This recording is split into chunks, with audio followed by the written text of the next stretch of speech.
Hello everyone, my name is Seth. Today, I'm going to do a tier list of the Halloween franchise.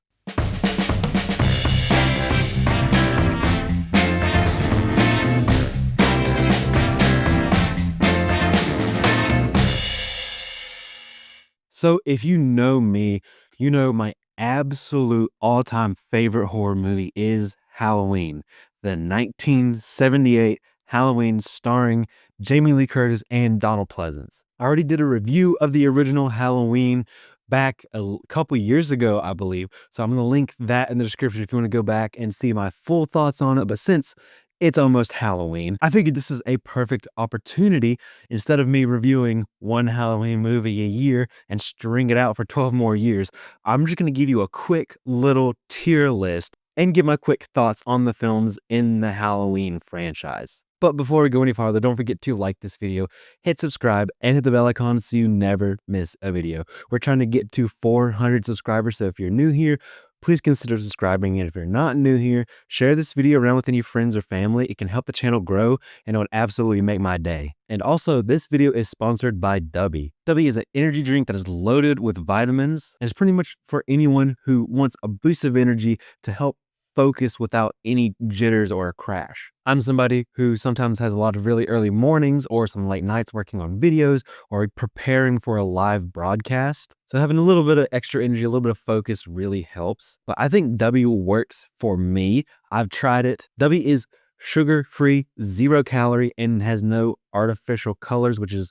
great. If you've recognized from my past videos, I've actually lost quite a bit of weight over the last year or so. So having something that's 0 calories, 0 sugar is really a plus for me. I have the blue raspberry purple grape flavor, and that tastes really good. You just add a scoop into about 8 ounces of water. Some other energy drinks can kind of taste like battery acid, but this actually has a good taste. And for me, it works. I did not get jittery like I did with some others. It was just enough to help me focus on like editing or focus on like multiple cameras on a live broadcast. They have a bunch of different flavors, so if you want to try it for yourself, I actually have a code for you. Use code CinemaSeth at checkout to get 10% off your order. Now on with the video. So we're here inside the tier list. Let's go ahead and see what we got here. First, that is Halloween 2018.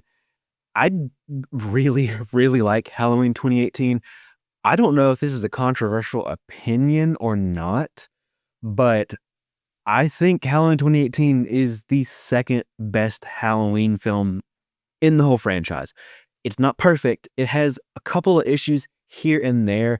I feel like not all of the humor works for me, but I really like how they just picked up straight from the original, like 40 years later. They just ignored everything else. I think that was probably smart to do, but I like what our characters are. I like the new characters that are introduced. To me, this is the closest feel to the original, and that's very impressive. I'm going to go ahead and put Halloween 2018, I'm going to put that in the A tier. It is very, very good. It is a very, very good movie. And it's a very, very good Halloween movie. Next, we have Halloween, The Return of Michael Myers, also Halloween 6. This is a mess of a movie. If you've ever seen it or if you've done any research on it, you could probably tell it's a mess. There's 2 different versions going around that you can try to get your hands on, try to see. There's the regular theatrical cut, and then there's also a producer's cut, which is not something you typically see. This movie dives completely into the supernatural cult kind of stuff, and I think that is some of the least interesting parts of Halloween whenever they dive into that. I think what makes things the most scary is when it's just not explained. When you just think, oh, it's Michael Myers and he's just a normal person that is just evil. They really over explain a whole lot with a lot of dumb explanations. I don't think it's really good for the Halloween franchise as a whole. And just looking at it by itself, it's not a good movie.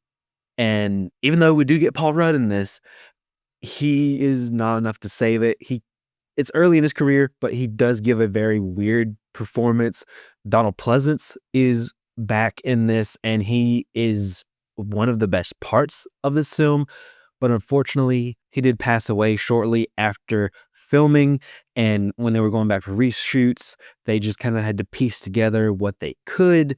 And he really wasn't in the movie that much, but all of his pieces were the best part. I feel like there is some enjoyment here, but I, th- I'm debating between a D or an F. I think for now, I'm going to put it in the F category just because this is a bad movie. The next movie on this list here is Halloween Ends. This is the most recent Halloween film.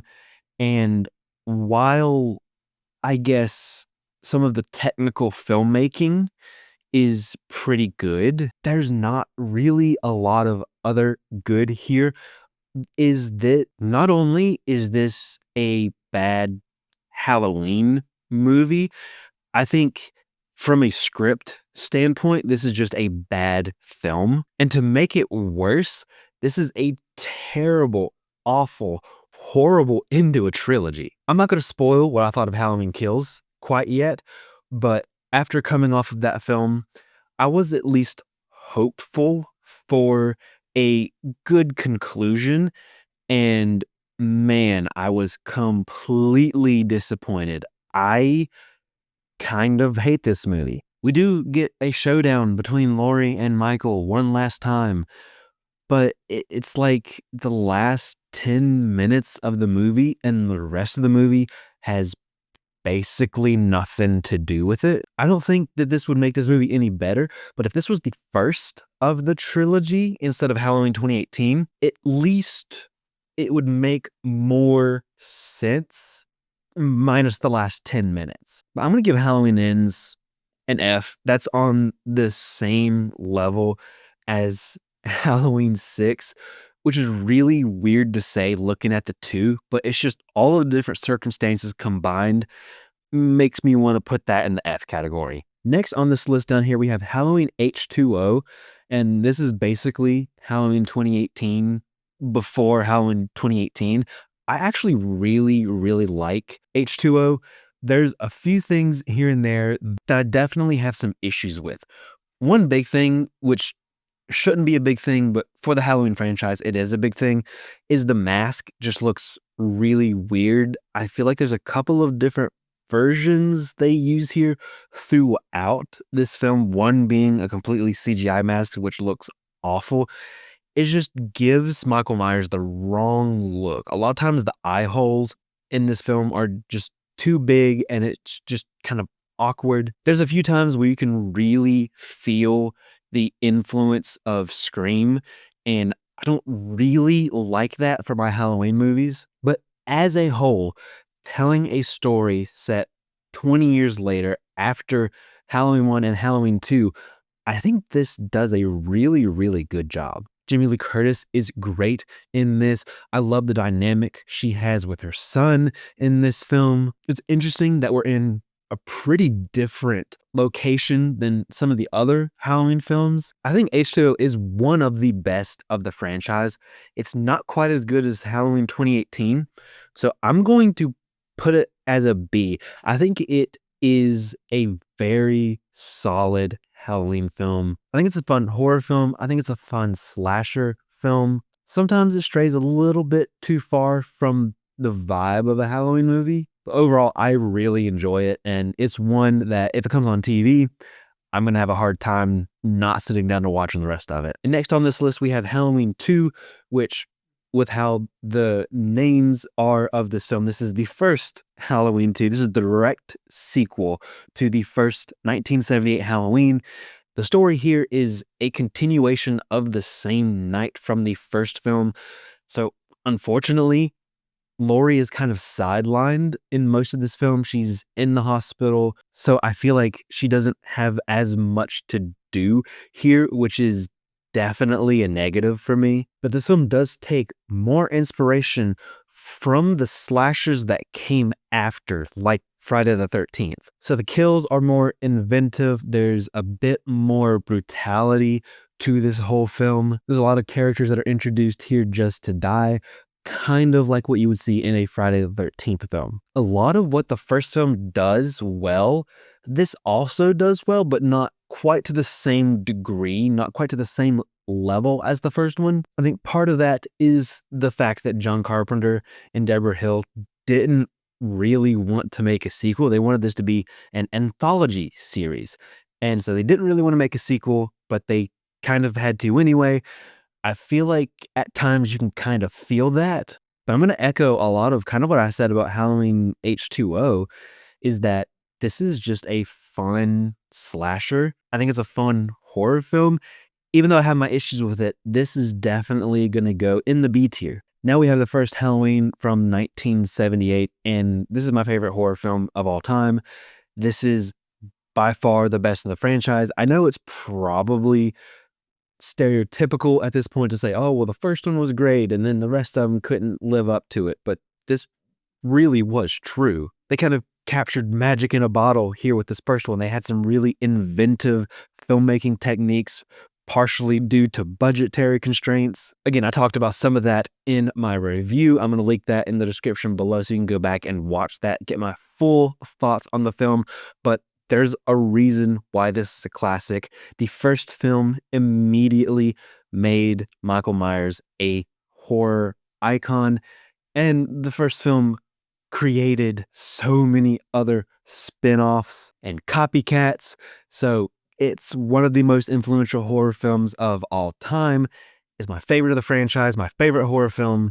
There's no question it's going up here in the S tier. Next, we have Halloween Kills, and this honestly kind of makes the same mistake as the first Halloween 2 did, which is very bizarre, is that Laurie is in the hospital and she's sidelined for most of the film. I also feel like there's not really much going on with the story here. I understand what they're trying to say. They're trying to make a commentary on kind of mob mentality and things like that, but it's not executed well. When I watched this film, it did kind of make me think, was Halloween 2018 just a little bit of a fluke for how good it was? Is David Gordon Green really that good at horror? I think the answer came with Halloween Ends, and the answer is no. David Gordon Green is not that good at horror.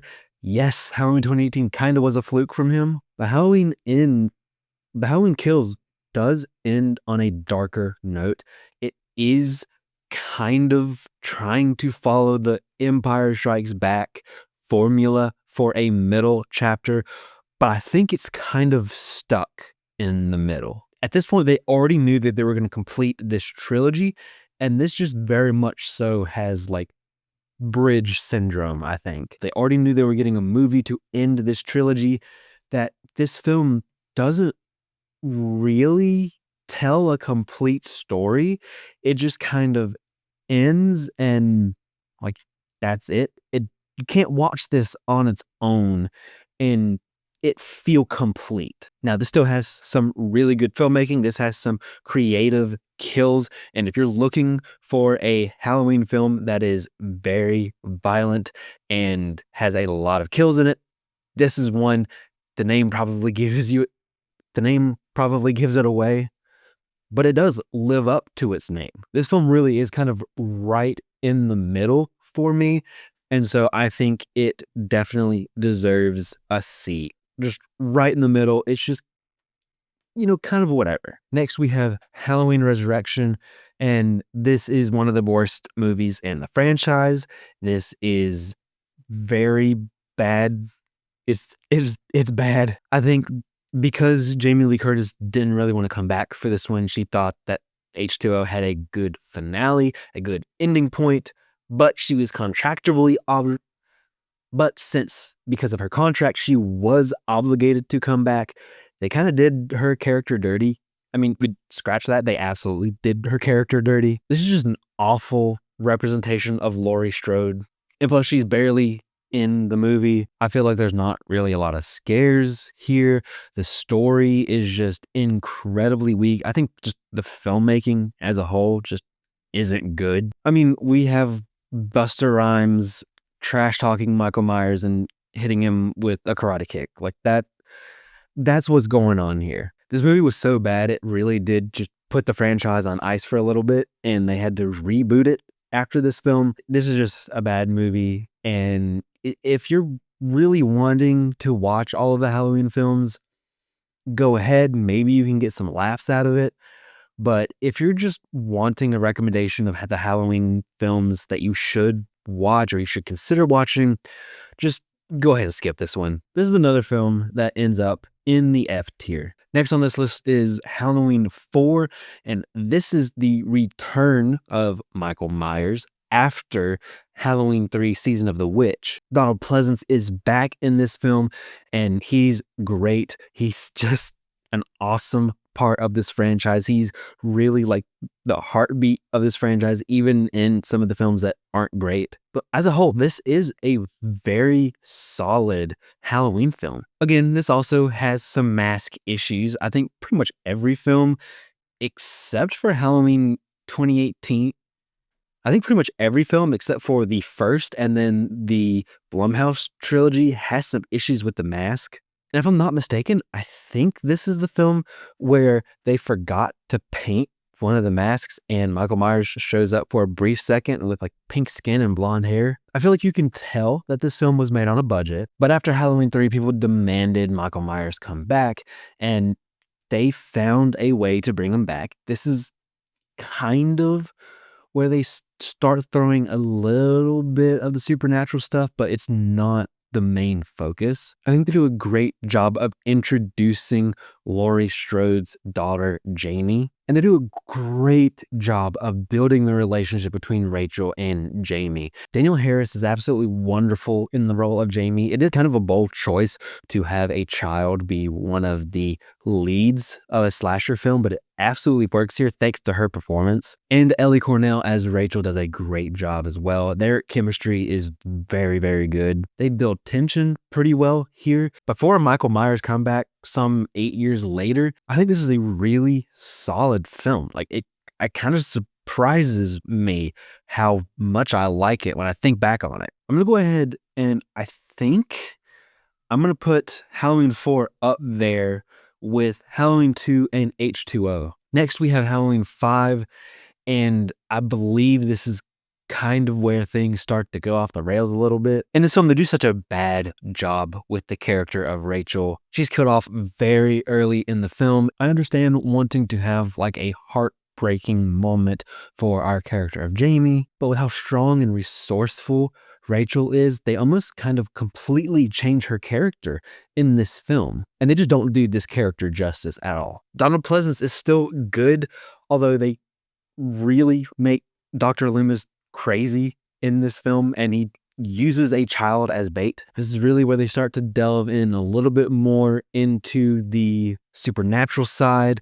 There's just some production things that don't make sense. Like they completely changed the Myers house. It's like this kind of odd looking castle house almost at this point. There's a couple of decent scares here and there, but overall it's just kind of whatever. Danielle Harris does her best with the script, but her character is mute for most of the movie, and that just makes character development very difficult. The side characters are basically nothing characters. I mean, there's even some cop characters who literally have like circus music and sound effects put behind them. I don't think this is a very good Halloween film, and this just isn't really that good of a horror or slasher film anyway. Now, for me, I think it's still watchable. There's a few things that really makes me roll my eyes. I mean, honestly, there's a lot of things that make me roll my eyes in this film, but it's still watchable.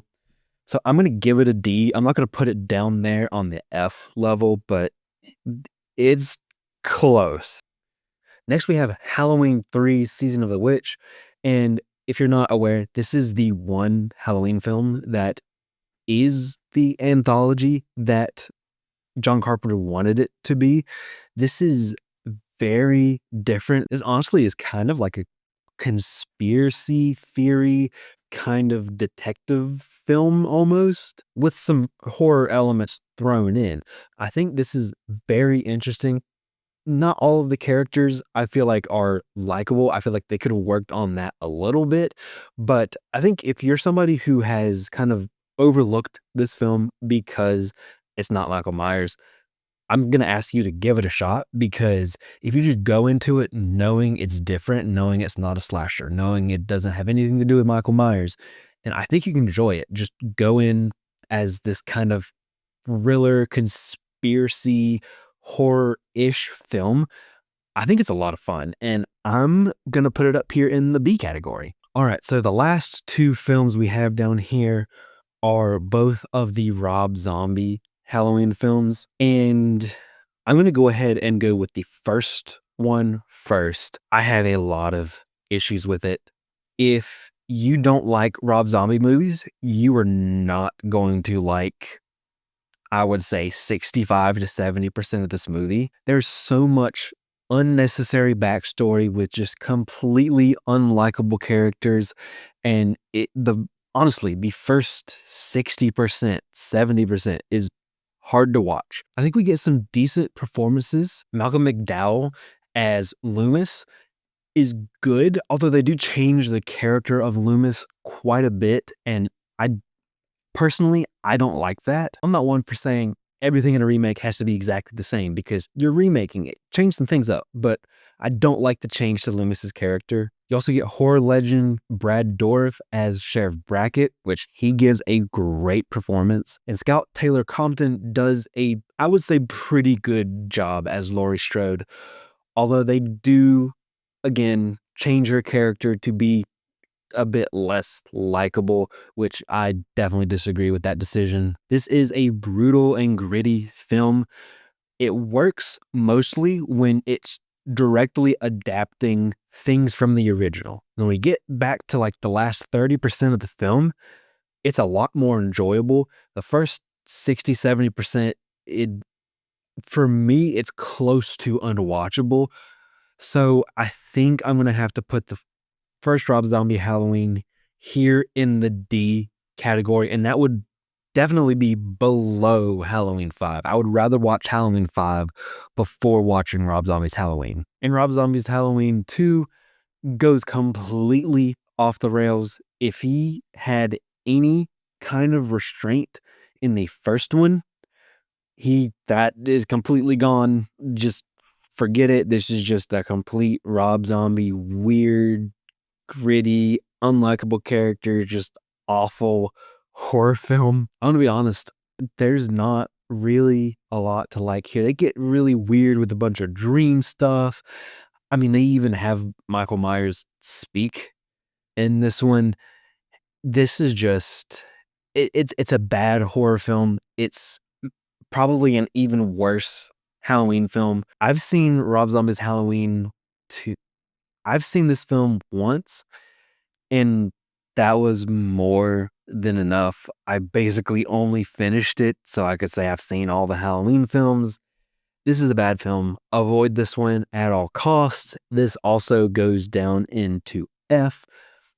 I think this might be my least favorite Halloween film, just because with the other ones, you can get some kind of enjoyment out of it. I don't have any enjoyment out of Rob Zombie's Halloween 2. But that's it. That's my tier list of the Halloween franchise. All 13 films, all of the different timelines.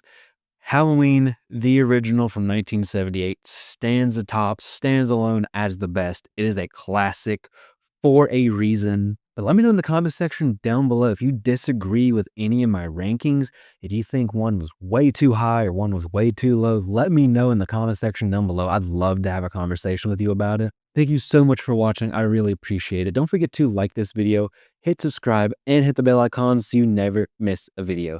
And don't forget, you can use code CinemaSeth at your checkout if you want 10% off a W order. You can follow me on social media pretty much anywhere at CinemaSeth, and I'll see you next time.